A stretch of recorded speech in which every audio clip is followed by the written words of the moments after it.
Why you put the lights on them? The lights, they're for the live stream that we have going on, and so we live stream this on. That becomes an issue, yeah. more difficult to see. Yeah. So You it's need to tip them down.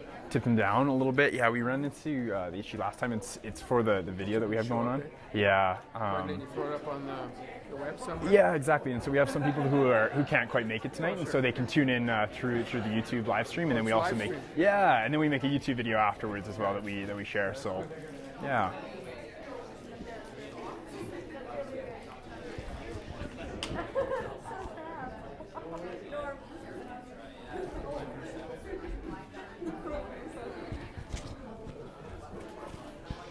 If you're looking for an icebreaker for the next few minutes, I've got a great glucose.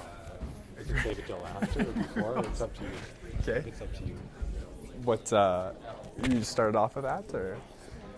It's up to you. All right. Or afterwards, if people are hanging around for food. Yeah. I wonder, because I think we start the live stream pretty quick here. How much time? It's like 2 minutes, I think. Yeah. Maybe after. Yeah. That's good though. I heard it in like 10 years and figured The glucose people song? are mingling and chatting with Yeah. some background music. Yeah.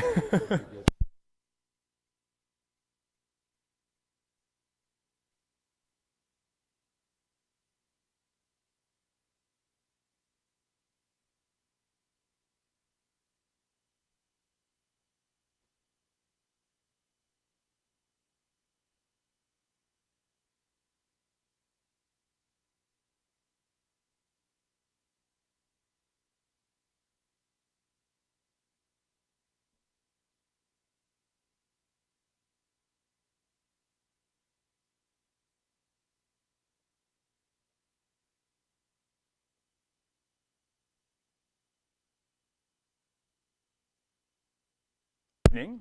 I am the co-president of Exercise is Medicine on campus, and we're hosting this event along with the help of the Faculty of Physical Education and Recreation. So just before I invite up our first speaker, I'm just going to talk a little bit about what Exercise is Medicine is, and kind of the vision behind the speaker series. So Exercise is Medicine is a global health initiative that aims at getting physicians and other healthcare practitioners more comfortable and encouraging them to increase exercise prescription in their patient plans. Exercise is Medicine is also focused on getting a referral system set up where physicians and healthcare practitioners can refer patients to exercise professionals and exercise programs. In Canada, Exercise is Medicine is hosted by the Canadian Society for Exercise Physiology, or CSEP. And one of the main ways that CSEP, or Exercise is Medicine in Canada, works is through the on-campus initiative.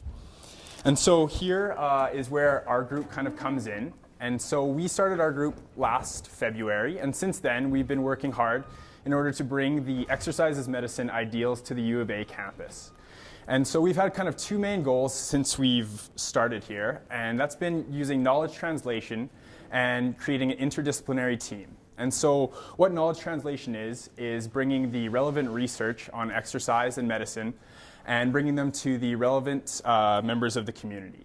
And then also the interdisciplinary team is creating a group on campus of the various health faculties and bringing them together to encourage exercise prescription. And so these two goals that we started with kind of came together nicely with the PERTalks Moving for Medicine speaker series. And that's kind of what we have going on here tonight. And we've been doing that with the support of the Faculty of Physical Education and Recreation. And this is actually our second talk in the series. And so the vision for each talk is we bring in a phys ed and rec researcher, and they come and talk about their research on how physical activity affects the treatment and management of a certain chronic condition. And then following each researcher, we bring in guest speakers who can provide kind of an alternative perspective on the matter. And so, and then following each series of talks, we also open it up for a Q&A. And so we'll have that this evening. So if you could prepare any questions that you have and just write them down and save them for the end, that would be excellent. And so the goal of tonight, the question that we're looking at is exercise for type 2 diabetes, the good, the bad, and the ugly. And so our first speaker, who I'll invite up in just a moment, is Dr. Boulé. And Dr. Boulé is an associate professor in the Faculty of Phys Ed and Rec, a member of the Alberta Diabetes Institute, and the director of the Physical Activity and Diabetes Laboratory. So if you could all please join me in welcoming up Dr. Normand Boulé.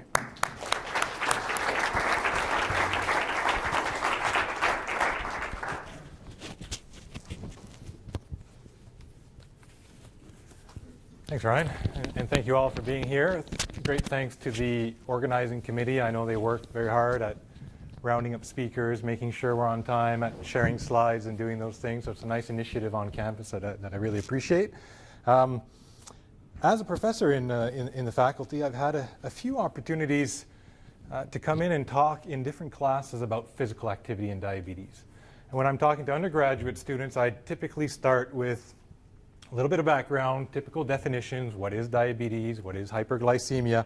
I'd have heavy slides that I won't go through this time talking about plasma glucose concentrations for diabetes, pre-diabetes, impaired glucose tolerance, normal glucose tolerance, hypoglycemia.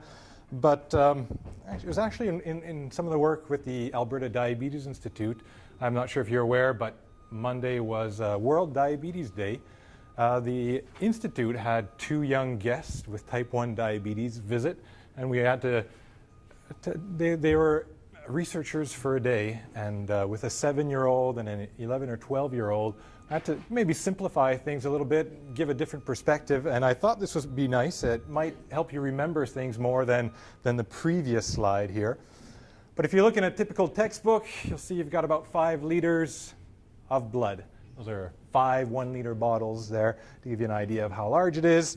And you know, we've all seen how many teaspoons or tablespoons of sugar there is in a Coke, a yogurt, a muffin, but maybe haven't thought about it how much sugar we have in our blood.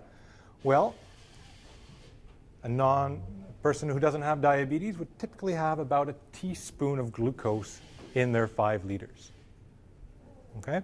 And that's actually sucrose there. Sorry for the difference. And it's probably more than a teaspoon. The teaspoon shouldn't be that big, but it had a nice sprinkling effect. I thought it would fit in nicely for my slides. If you're looking for the cutoff for hypoglycemia, just half a teaspoon, and you'd be approaching definitions for hypoglycemia. The definition for hypoglycemia is quite controversial, and there are other factors, but about half a teaspoon. And type 2 diabetes or diabetes, 2 teaspoons. So I bring that up to show how tightly regulated glucose is. It's an important variable. Right now, sitting down, your brain is consuming lots of glucose. If you've had a meal, glucose is coming in. We can store glucose. There's lots of different factors at play here, but we need to control this very tightly because too high or too low glucose can be life-threatening. Some of you have taken exercise physiology class. You've probably talked about muscle glycogen and grams and things like that, but put things in perspective, a typical adult can store 100 teaspoons of glucose in their muscle, all right, compared to that 1 teaspoon that we normally have in our blood. So thinking of this way, you can think, well, yeah, there might be lots to do between exercise and diabetes and some potential roles. And so we're going to focus on type 2 diabetes today. You know, the non-modifiable risk factors that you may have heard of for type 2 diabetes, things you can't change, such as age, your parents, very early life events, and so on. And other things that you may be able to modify a bit. Not all fat, but some forms and types of fat may be a risk factor, and some lifestyle behaviors. We'll start with 2 studies, which I would put maybe in the category of good news. This first one here is the Diabetes Prevention Program. If you search diabetes, exercise, this is probably the most cited study in the area. It's getting a few years old already now, but it's a nice one where they randomly assigned over 3,000 people. These are people who have pre-diabetes, all right? So somewhere between the normal and the diabetes range. At risk of developing diabetes, I'll draw your attention first to the blue placebo curve, and that'll give you an idea of the risk of having pre-diabetes. You see nicely that for every year, there's about a 10% of that group that's developing type 2 diabetes. So 4 years later, you see about 40%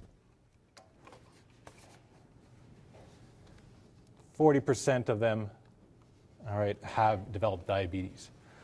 I won't talk about metformin right away.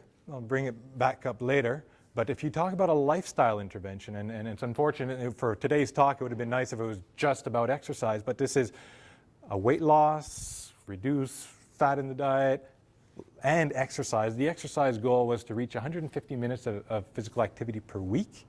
Of all the 3 goals, this is the one that was reached the most.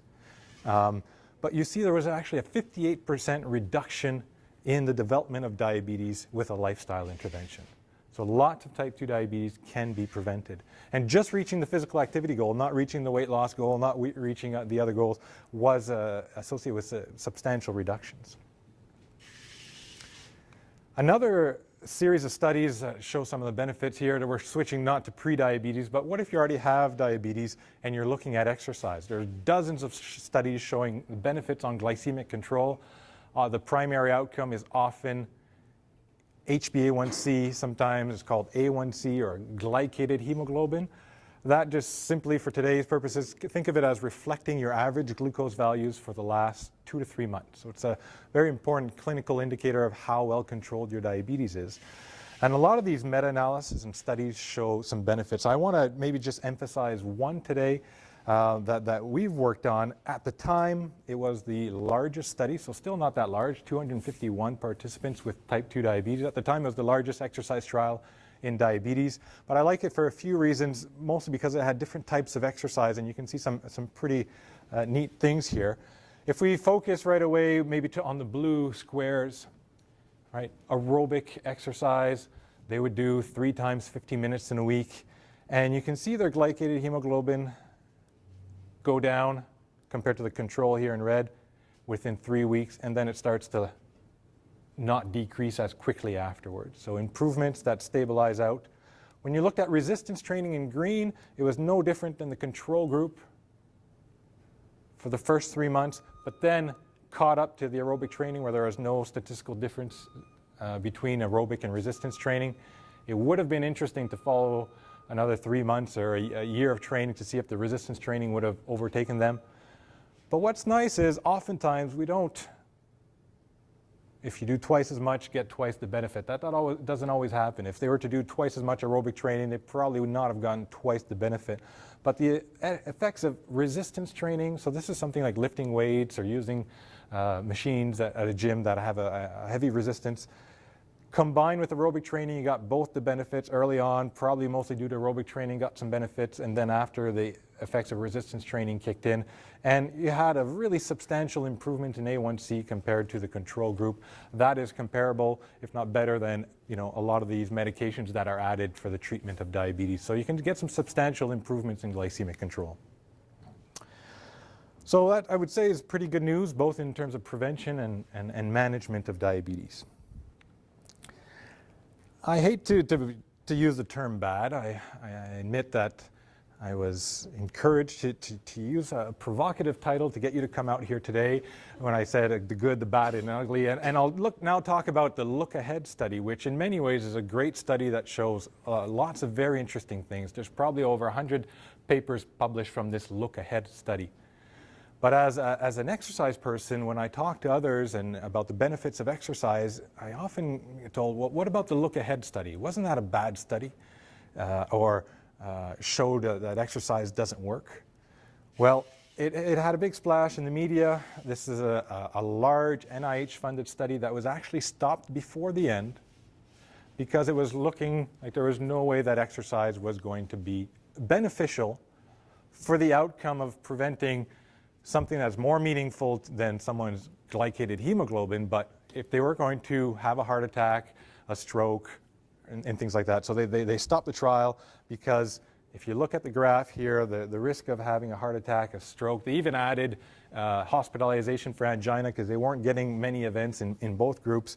But you see there, maybe early on, it looked like they were going to separate the intervention here, which is lifestyle, very similar to the diabetes prevention program, weight loss, caloric restriction. This time was 175 minutes of exercise. Maybe it looked like it was separating out, but by the end of the 10-year study here, there was no difference in your risk of having a heart attack, a stroke. Right? That's probably contrary to what you learn in your classes and that we teach you all the time in our faculty in terms of the benefits of physical activity for preventing cardiovascular disease. So let's take a look a little closer of what happened here. Well, it might not be all that bad. If you look at some outcomes, so I've highlighted in the upper left, it's hard to see there, but that's body weight. And in the bottom right, that's glycated hemoglobin again. You'll see in the first year some pretty dramatic improvements. Right, the weight loss probably not due to exercise itself, but to the caloric restriction. Improvements in A1C, very similar to what I was telling you before. But as we know, with most lifestyle interventions, they're hard to sustain. There's going to be a decrease in adherence over time, and so things gradually bounce back up. Looking at the control group, you might be a little surprised too. Control group seems to improve, at least for weight for a little while, maybe a little bit for glycemic control. And if I show you the next slides, you'll probably be even more surprised. I've highlighted on the upper left diastolic blood pressure, and in the lower right, LDL cholesterol, other risk factors for heart attacks and strokes. What happens in the lifestyle group is a bit different than the previous slide. There are improvements here in white that seem to be sustained. Improvements in LDL that keep on going despite weight going back up and other things, adherence going down. But what's even more surprising is if you look at the control group, which only received standard education, by the end of the 4 years here, the standard education group was actually doing better in terms of their LDL than the exercise and diet group. Why in the world would a control group be doing better? Well, it's not ethical to bring people into a 10-year trial and say, oh, by the way, you're in the control group and you're not allowed to change your medication. Right? So their family physicians could still change their medications. And that's what they saw. They saw an increase in statins, an increase in blood pressure lowering medication, an increase in glucose lowering medication in the control group. Okay, so it's a confounder. So there are all sorts of other confounders. Not everyone responded the same. I think I'm getting a little bit over on time if I keep at this pace, so I decided to skip over this slide. I do want to talk also about the remission of people who had diabetes who no longer had diabetes, but I'll skip over this slide as well. If you have questions about that, we can address it in the question and answer period. Right, here's another series of findings that I'll put in the bad category, but I don't want you to go home thinking exercise, metformin together is bad. That's not the point. It's just maybe not as good as what sometimes we might have expected. Right? Exercise has tons of benefits. Metformin has some benefits. But our group has looked at this a little bit more closely. Very few groups actually look at how best to combine exercise with other interventions. A little bit of quick background on metformin. It's considered, with lifestyle, a first-line therapy for diabetes. Right? It is amazing to see how often this medication is prescribed. It's in the top 10. It's up there with statins, blood pressure medication, antidepressants, pain medication. It's a big player in that industry. It's considered for prediabetes, polycystic ovary syndrome, obesity, some forms of cancers. There's probably 100 trials going on right now with metformin in cancer, and others. A few years ago, I was thinking they'd be adding it to the drinking water soon. That's how it seemed to be. It seemed to be everywhere. It's very, very popular. But apart from our group, there's probably just one other group that looked at these types of things closely, a group in the US looking at interactions between metformin and exercise. We gave metformin to athletes in some studies. We gave to people with diabetes who weren't treated with metformin. We gave it in training studies, lots of different things. I'll just show you perhaps the last one here because I think visually it's nice and summarizes some of our results.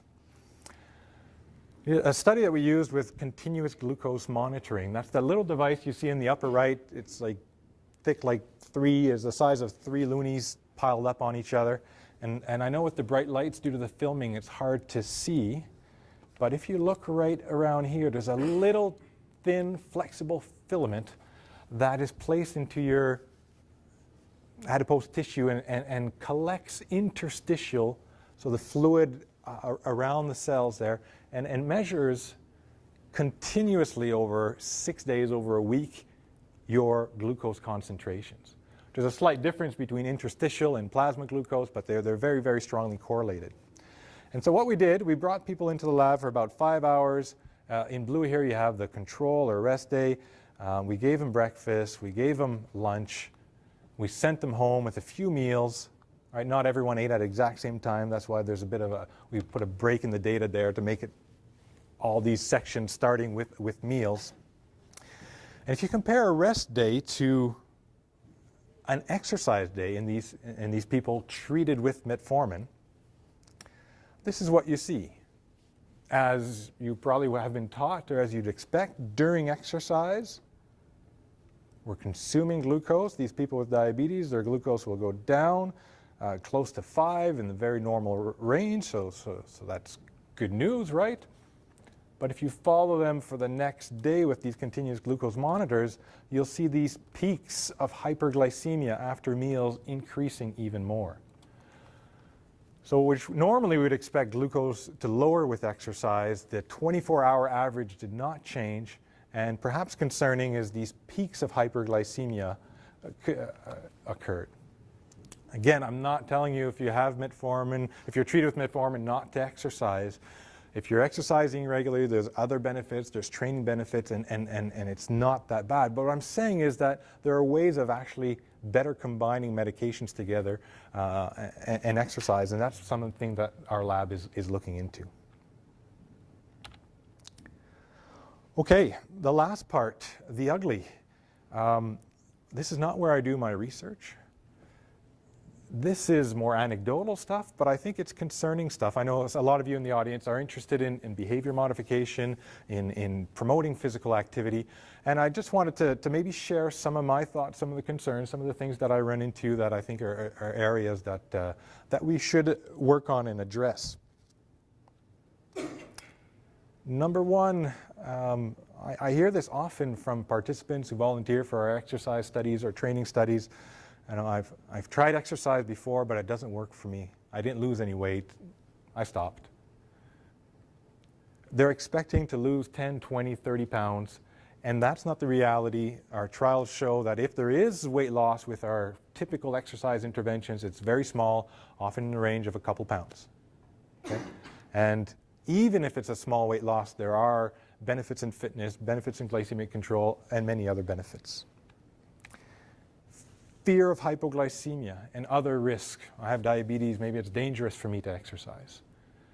Some of those fears may be legitimate. Right? People with type 1 diabetes, people with advanced type 2 diabetes treated with insulin, there may be some concerns in some cases of hypoglycemia.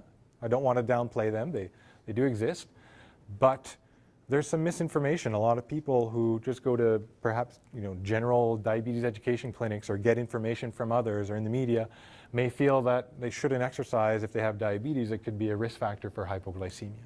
All right, so for most people that's not the case.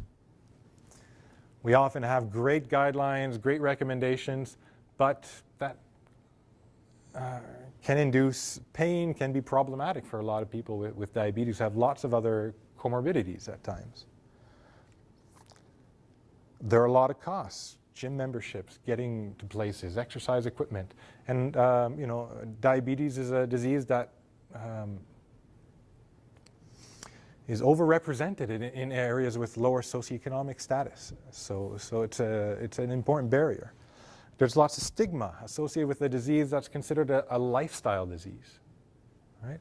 But a lot of people with type 2 diabetes eat better than I do, exercise, but there's guilt and stigmatization that all are barriers that I think we can improve on to make physical activity more accessible. So in summary, I'd say exercise is a cornerstone for the prevention and the management of type 2 diabetes. Lots of strong benefits. It's not all about glucose, that's what I'm interested in, but there's a lot of other outcomes that are important. And they may or may not be affected by exercise, but we shouldn't be too affected by studies like the Look Ahead that showed no reduction in cardiovascular disease. There are some problems. And exercise responses will vary depending on what medications people take, depending on their background and who they are. So I will leave you on that note, but first, before I do, I just clearly want to thank all the participants who have participated in our studies. I see some in the room. Thank you very much. We provide a lot of really invaluable information. Graduate students who work hard to collect that data, see a few of you in the room as well. The Faculty of Physical Education and Recreation, very supportive for the development of our lab, the Alberta Diabetes Institute, and the Alberta Diabetes Foundation. Thank you very much.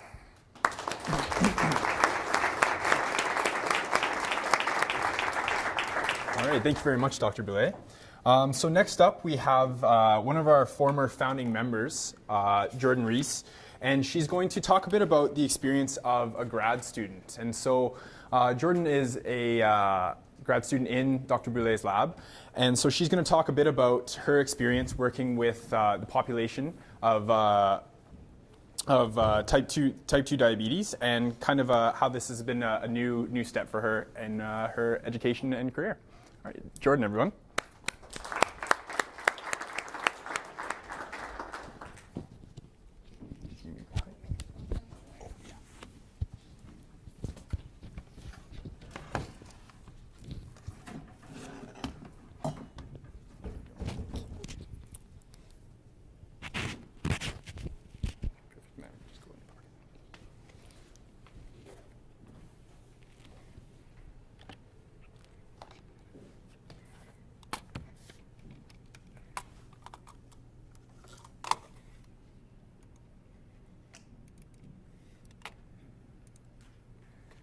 Okay, hello everyone. My name is Jordan Reese. Thank you so much for coming today. It's an awesome turnout. Today I'll just be speaking a little bit about my experiences working with a type 2 diabetes population as a new graduate student. So coming from an undergrad recently, transitioning into my graduate studies, and part of the learning curve that's come along with that. So I'll give you a quick background about myself, and then I'll talk a little bit about my thesis project, just to give you some context as to where I've gained my experiences from. And then I'll get into some of the surprises and challenges that I've faced along the way working with a new population group. Is there a clicker that I should be using?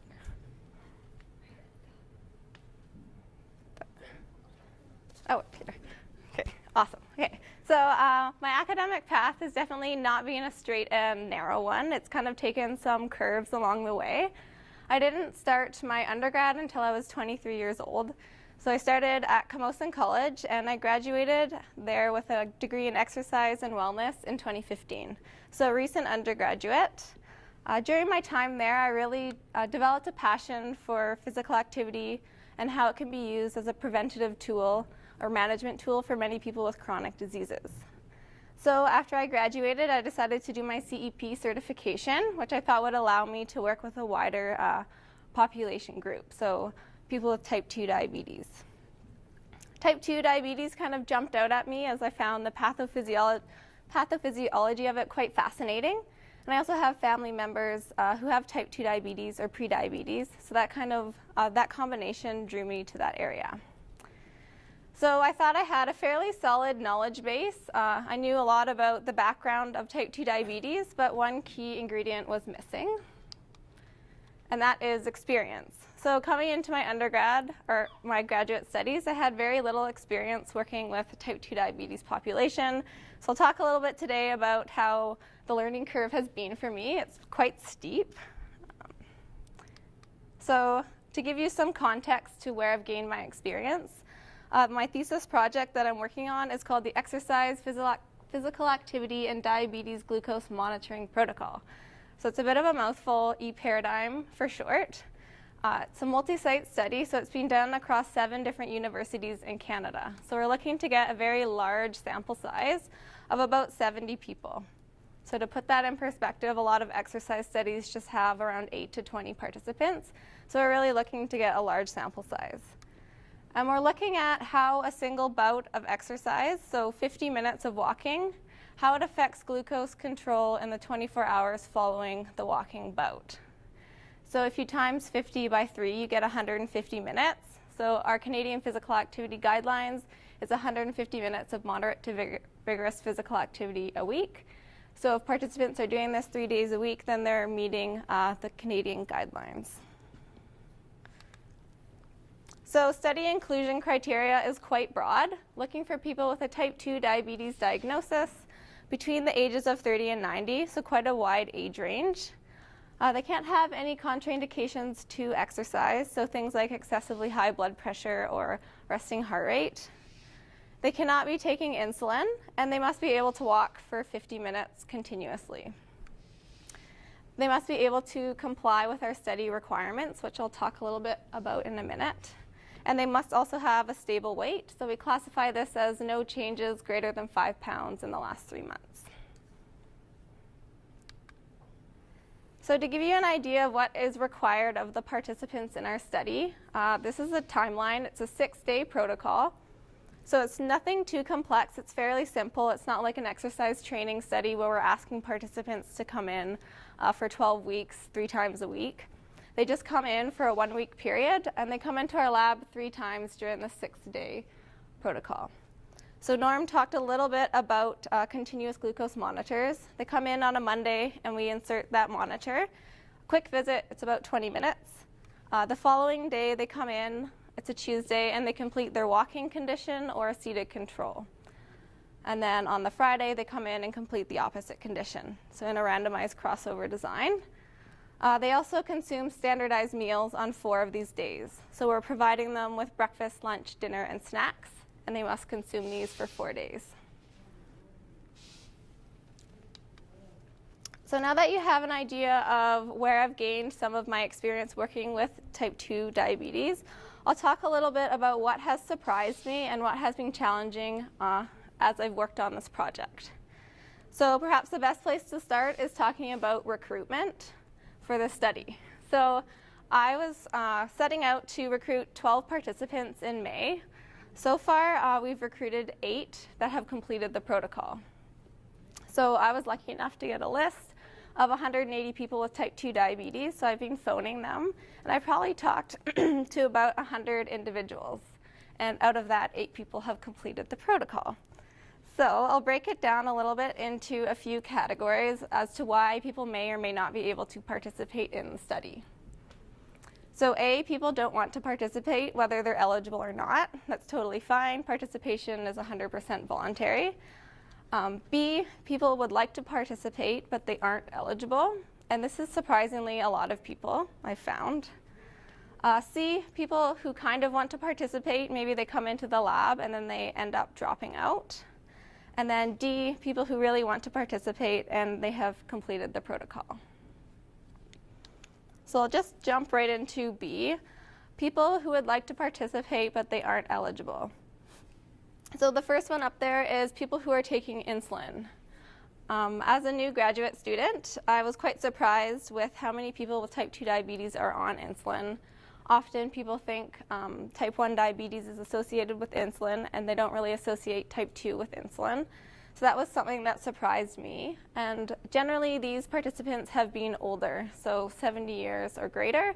So perhaps they've had diabetes for quite a long time. The medication that they're on isn't being effective anymore, so they're put on insulin. So it's excluded quite a few people from the study. The next one is a major one as well, not able to walk for 50 minutes. So when I'm talking to people on the phone, I ask them a few questions, and I ask if they think they'd be able to walk for 50 minutes. And many people say they can't for various reasons. Some may have lower extremity injuries or comorbidities like osteoarthritis, which makes it very difficult for them to complete 50 minutes of continuous walking. Also, stable weight. So this has excluded quite a few females experiencing weight fluctuations, whether it's gaining weight or losing weight. We're looking for half males and half females, and this has been a major challenge in finding females as their weight has been fluctuating. So perhaps some people struggling with weight management as well. So category C kind of want to participate but end up dropping out. So this has been a challenging category for myself. It's quite time consuming talking with participants, emailing back and forth, setting up times for them to come into the lab. Many end up coming in and they're interested in participating, but for some reason something comes up and they end up dropping out. So some of the reasons why perhaps they're not able to comply with our study requirements. They find it quite difficult to stick to the standardized meals that we're giving them. Or it's quite difficult for them to come into our lab at specified times. So their schedule is kind of all over the place.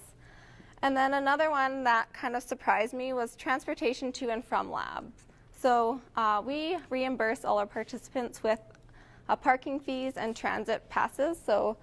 But some people find it hard to get enough money to make it to the lab, even though we do reimburse them. So that has excluded a few people or ended up resulted in a dropout. So thinking about maybe some of the different socioeconomic status of this population group.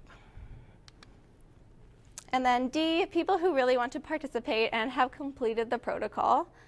So within the 8 people that have so far completed, it's been quite a broad spectrum of people. There's some people who have come into our lab a few times in the past. They've already completed exercise studies, and they're maybe the keeners. So they're into exercise. They like to learn more about it, so they sign up for an exercise study. It makes sense. There's also some people who have never participated in a study, and they're quite sedentary. So we've really had a broad spectrum of people, which is nice so far in the study. So just some food for thought before I finish up here. Many participants that I've talked to during my time working with them have said it's not easy to manage their disease. So a lot of people are perhaps struggling with the diet and the exercise side of things. So as exercise professionals, how can we provide effective services, programs to meet the needs of this population group? Things that are accessible, affordable, and they're able to comply with. So perhaps a mixed method approach is the best approach to take. So it's so easy to focus on the exercise physiology side of things and forget about maybe more of the qualitative side of things. So behavioral changes, some of the things that people seem to be struggling with a little bit. So with one comes the other. Thank you for listening, and thank you to Exercises Medicine on Campus for organizing this event.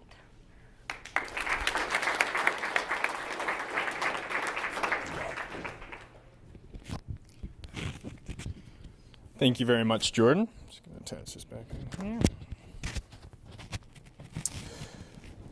And so finally, our last speaker for today is Tim Pringle.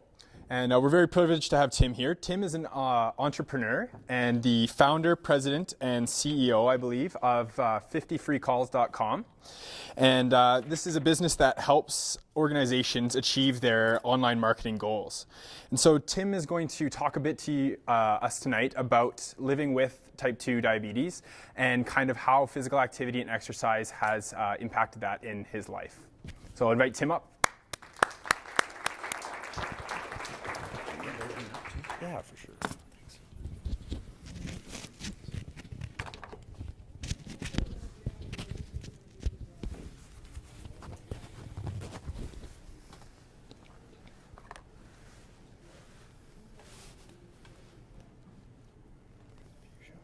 Thank you.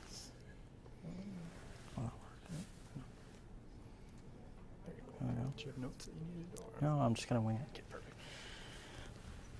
Hello, everybody. Thank you for having me. I want to start by thanking Norm, Jordan, Ryan, Irina, Kale, and MJ, or Mary Jo, as I like to call her.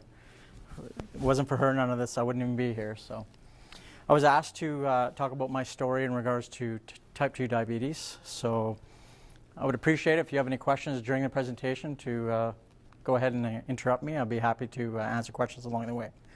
But if we could, at the end, if there's any questions, that would be great as well, because there's quite a bit I'm probably going to forget to tell you, but I'm going to do my best. So this picture is a picture of me in 2002. And on the left, you can see I got a big smiling face, because I had no idea what was in front of me in regards to physical fitness.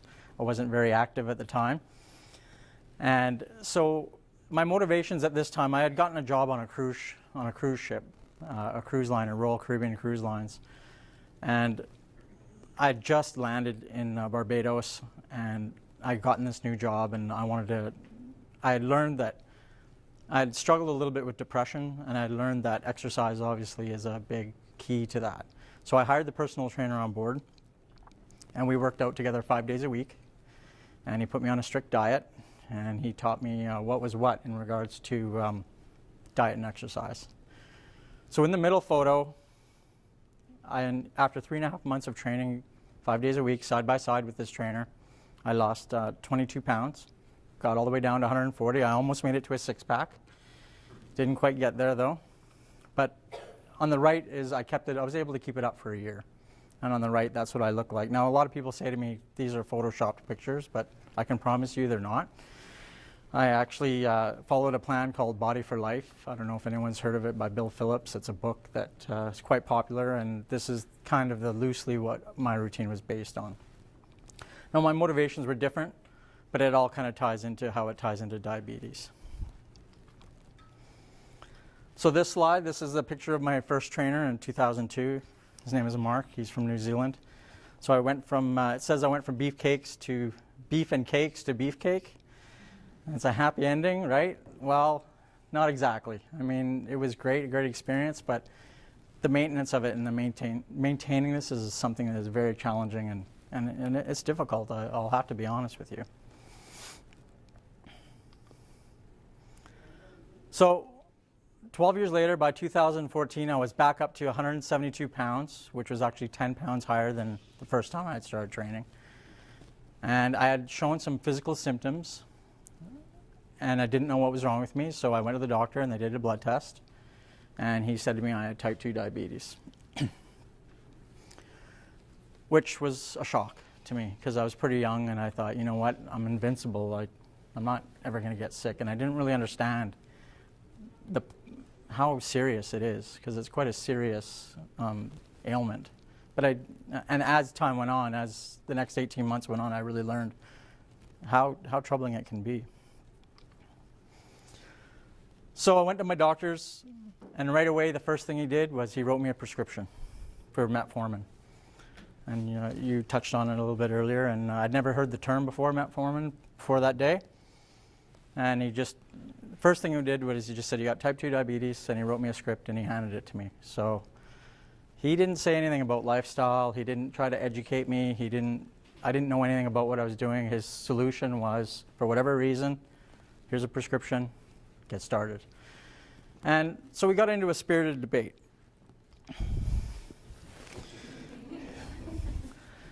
And because of my experiences in 2002, I had known that obviously exercise and diet can have an impact on this. So we discussed, I said, is it possible to reverse this? And I'd kind of known already that it was possible. And he said, yeah, it is possible. And, I'll give you 3 months, he says, to reverse but don't waste my time. And I was like, well, I kind of know what to do. I've already done it. So I'm going to get on my horse and I'm going to get started. And I was really quite shocked how I had to bring it up to him. He didn't bring it up to me. But he said that most people don't do what they need to do on the diet and exercise front, so he just writes a prescription and that's the solution. And he told me stories of how he'd have small children that were obese and coming into this, and they're type 2 diabetes, they get type 2 diabetic.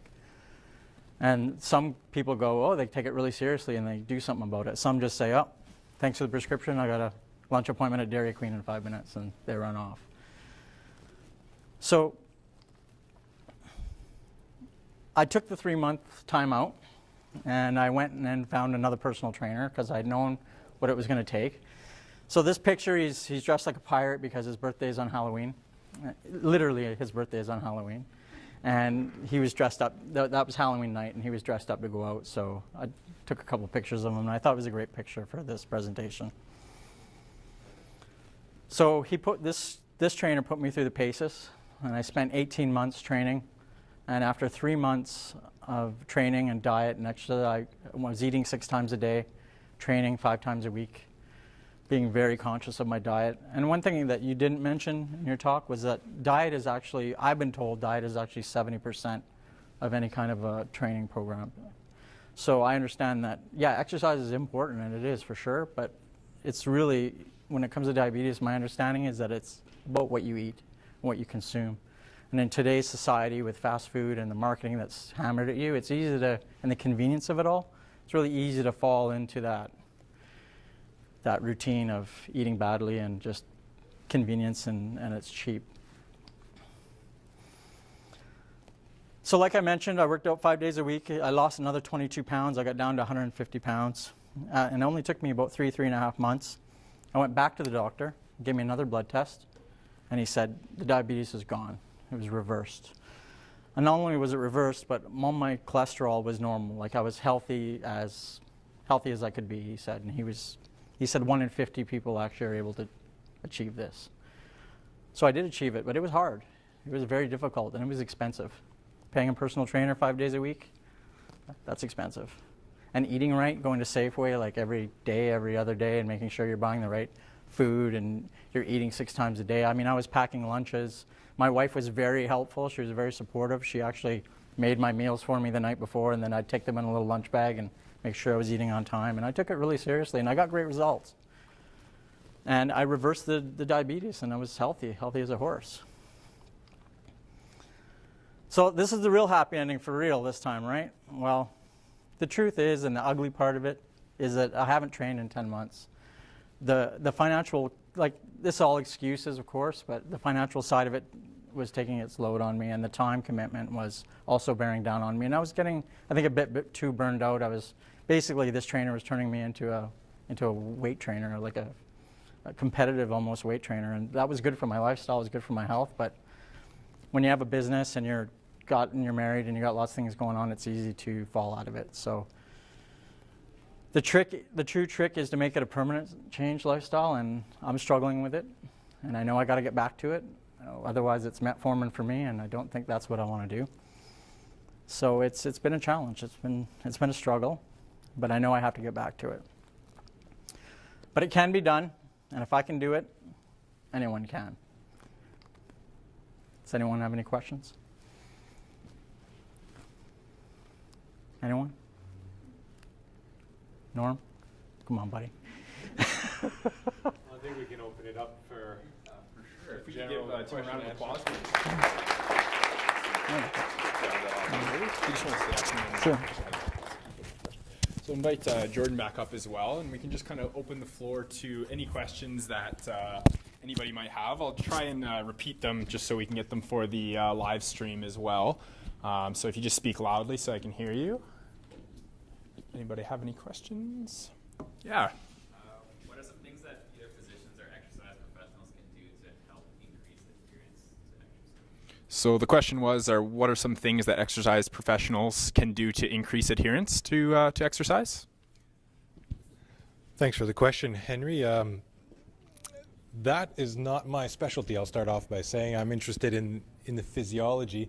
There are people in the faculty who have lots of interest in behavior modification. There are lots of different barriers to exercise, and there are lots of different facilitators. Barriers, I think, is one of the things we've talked about. There's time, there's cost, and from my perspective, I guess what I would say, without being an expert in behavior modification, is that there really doesn't seem to be a one solution fits all approach, and is to really understand the person you're working with. Some of the intervention strategies that I've seen to be promising in diabetes I've seen are different approaches. I don't know if you've heard of motivational interviewing and some of those things. I've seen some success in diabetes and other situations of working with the person to identify barriers and facilitators, not imposing them on you, but working towards those might make them more sustainable. Sometimes people look at our trials, that DARE trial I showed you, and other exercise trials that we've run with Tasuku, who's back there that I see, and we've done, some of them are 6 months, some of them are 4 months, and we have adherence rates of above 90% in some of these studies. And my behavioral colleagues say, how do you get that? It's just not feasible. But what we're showing you is highly motivated people, resources, every section is supervised.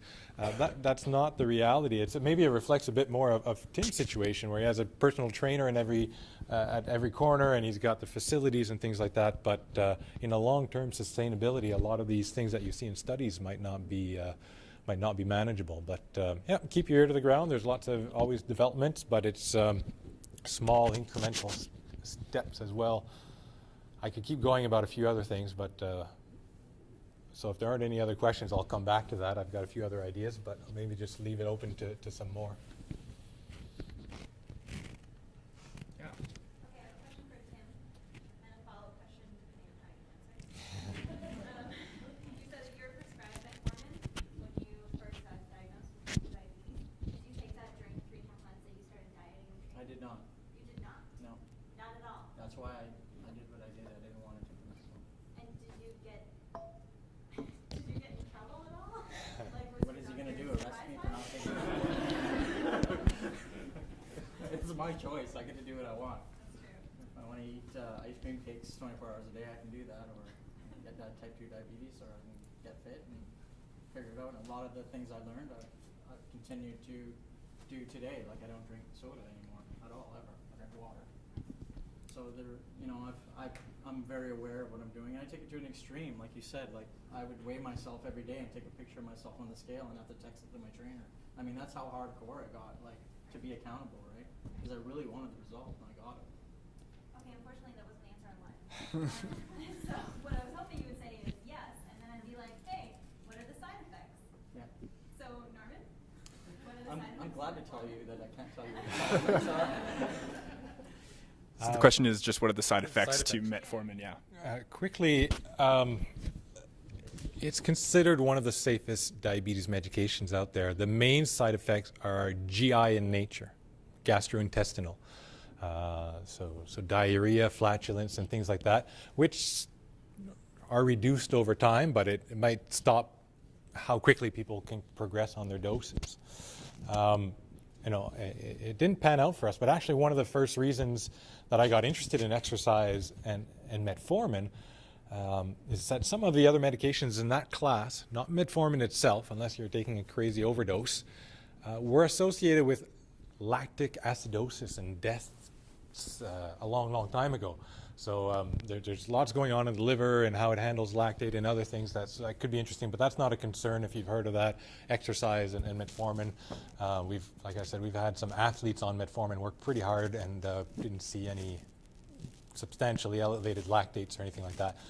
To the first point of your question, I'd like to say that when I started in diabetes, the approach was first-line lifestyle. 6 months later, if you haven't managed your diabetes with lifestyle, you're added with metformin. That seemed to have changed. Probably around the time that I was trying to recruit for my first exercise and metformin study, I was looking for people who were just treated with lifestyle and weren't given metformin. And we had a worse time even than Jordan recruiting participants. They didn't exist. Everyone, that was kind of the first line therapy now. So they've kind of gone back to say, well, we'll give you metformin, as Tim kind of experienced. And Tim was a bit pushier at not getting metformin, but a lot of people say, we'll give you metformin, and if you change your lifestyle a lot and get improvements, we can take you off later. So that's kind of the approach that some people would say, with probably in the back of their mind that for most participants that won't be the case. That diabetes is a progressive disease, so eventually, even if you are off, you'll probably have to return to metformin or some other medications. In all fairness to my doctor, I did have high levels. Like, I think it was over, I don't know if this is right, I looked for the numbers, but I couldn't find them, but I think it was over 16. I think, does that sound right, Norm, 16? That's very possible at time of diagnosis, yeah. It's really elevated, so I can see why he just prescribed that for me right off the get-go. And I got it below normal levels within 3 months. So it can be done, but I think it's really serious. I guess I kind of have a question. I'm not sure if that's kind of your area, but if you know if that's kind of the standard is what Tim experienced, where it's not really addressing the lifestyle changes when an individual is first diagnosed with type 2 diabetes, if they are just prescribed and kind of sent on their way from there on. Yeah, I'm not fully aware of what the standard is, and I think it's like in many areas, it depends a lot on your family physician. It depends a lot on many different factors. I know here in Edmonton and most cities in Canada, people, when they're diagnosed with diabetes, have the opportunity to go to diabetes education sessions where they learn about lifestyle. So it might not come from your doctor, but in the short amount of time that you have with them. But again, it depends a lot. I know a lot of doctors who will talk about physical activity and things like that as part of their consultation. But they have, for example, in Edmonton, a lot of the primary care networks, knowing that they're, maybe one-on-one time with the physician might be limited, have hired kinesiologists, graduates from our faculty who work in primary care network, and that's their job, doing some of that education. So the landscape is changing quickly, I would say, on that front. So yeah, Noah.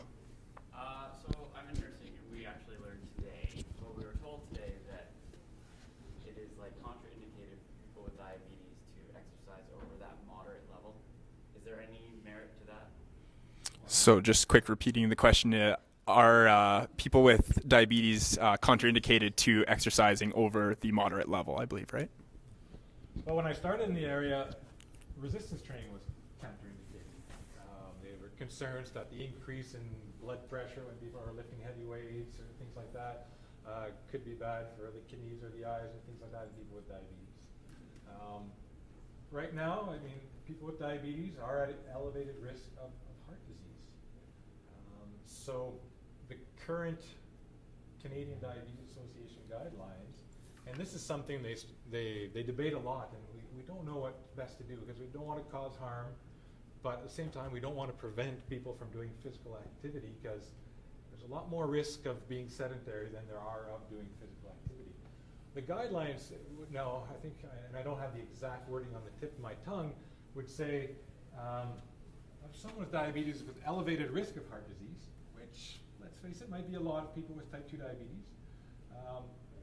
It's not mandatory, but they would be encouraged to undergo exercise stress testing or an evaluation before they're recommended to do any activities more vigorous than walking, something of the type. So it's not that they can't do it. It's that if they are to do it, we'd encourage to do more screening beforehand. But that is a hotly debated topic. So if they're going to go walking,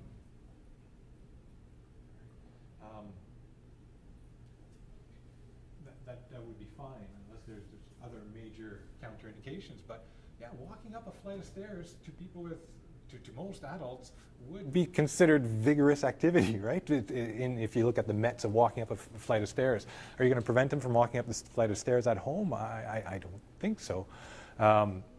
With Tasuku back there, former grad students, we looked at high-intensity interval training, which a few years ago may have been perceived as ridiculous to look at in type 2 diabetes, but it has received a lot of attention because I can get shorter workouts and similar benefits and things like that. So it's an area I think that people are struggling with to balance risks and benefits. Yeah, for most things, I would say if you progress gradually, not start overnight doing some very, very intense stuff, I'm kind of leaning towards the risk might be exaggerated in most people. Actually, Norma, I will say the first day I went to see the new trainer, the second time, I actually did a really light workout with him, like really light, and I physically got ill. I got sick because I hadn't trained in so long. Like I got sick, and that was it. It was over for that day. But by the end, it felt like I was superhuman. So gradually over time, I got stronger and stronger and stronger and stronger and stronger.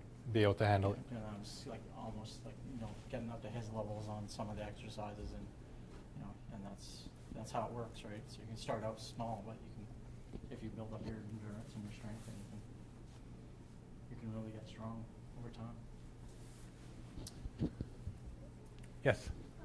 Your research showed that when you treated healthy athletes with Metformin and exercise, there was a morning spike in glucose, correct? The morning spike was in people with type 2 diabetes who were treated with Metformin. What about the athletes? The athletes, we didn't follow them up till the next morning. It was more looking at the immediate impact on glucose, lactate, and things like that. Lactate, even in the resting state, was elevated. When we exercise increased it as well. In people with metformin, when it increased to the same extent, but unfortunately, we gave them a meal. Glucose may have been a little bit elevated, but we didn't follow them up to the next morning in that study. But based on what we saw in type 2 diabetes, it may stay up elevated to the next morning. Is there a difference in the storage of glucose in muscle diabetics versus normal?